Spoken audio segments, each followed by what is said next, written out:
Have you wondered why your slow-mo footage looks like this? And not like this?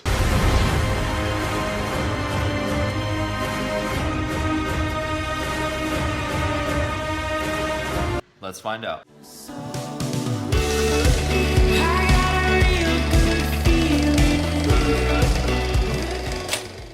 Yo, what's up guys? Alright, you're going to want to open up After Effects. Sorry if the audio is kind of bad quality. I don't have my mics. I'm out of town right now.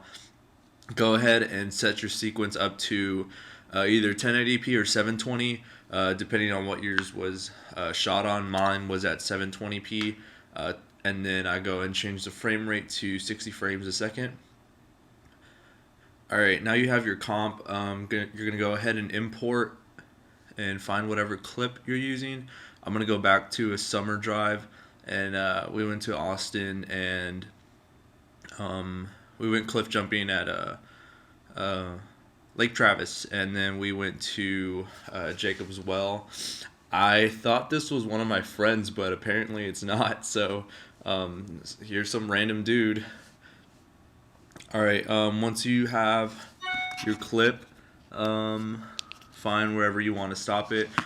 The thing is, like, you have to play around with it because it does get tricky, because sometimes it will work and sometimes it won't. Go ahead and find Twixtor Pro, just drag it on there, change the input frame rate to 60 frames a second or 59.97. Go ahead, open up effects, find Twixtor, and then output.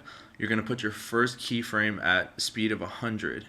Then you're going to go ahead and copy and paste it, and then paste it somewhere where you want it.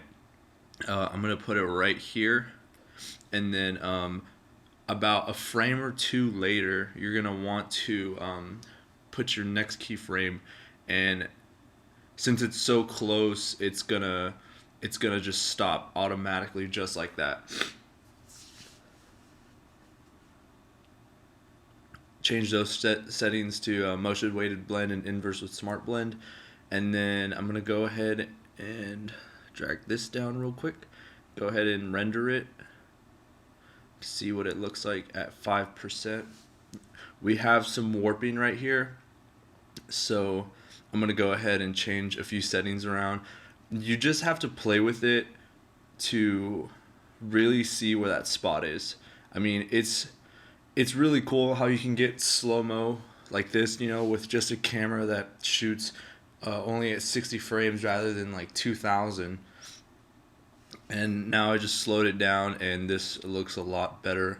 You have to find like the highest point of motion where his body's not moving too much. Like as he gets down, further down into the well, you can see his hands start moving a lot, and you don't want to put it there because you know, you're gonna have a lot of warping no matter what around the hands. So I do like the way this looks, and that's really it. It's that simple. There are other programs you could do this in, but I'm only familiar with Premiere and a little bit of Final Cut. I know Final Cut has, I believe, Optical Flow, I think. I'm not too sure on the name, but I want to drag the clip out, so I enabled time stretch, I think, and then now I'm able to just go back into it. You could put another keyframe. Notice how I don't have the keyframe so sudden. It's going to go from 3% to 80%. So within that gap, it's going to go back into normal speed, or it's going to go back into, I guess, a faster speed, but 80% max. And then right here, that's where it starts to go. If you were to try to use Twixtor on the water down there, you probably wouldn't get a good result. I mean, there's so much water going everywhere, and it would just be a mess. It wouldn't look cool at all. You really just have to find the sweet spot, and you just got to tinker with it. Like there is slight warp here, but not so much. This is just a simple way to do it. This is my go-to when I'm, you know, using when I'm editing sports or concerts, and I want to get something really cool, and I don't, you know, my camera only shoots up to 60 frames, and that's at 720. And then export settings, have everything the same as always, and then export it to wherever you want it. I'm just gonna say Twixtor test, and I think I put it on my desktop, and I go ahead and render, and that was really it. So if you like this tutorial, please subscribe and like, and thanks for watching.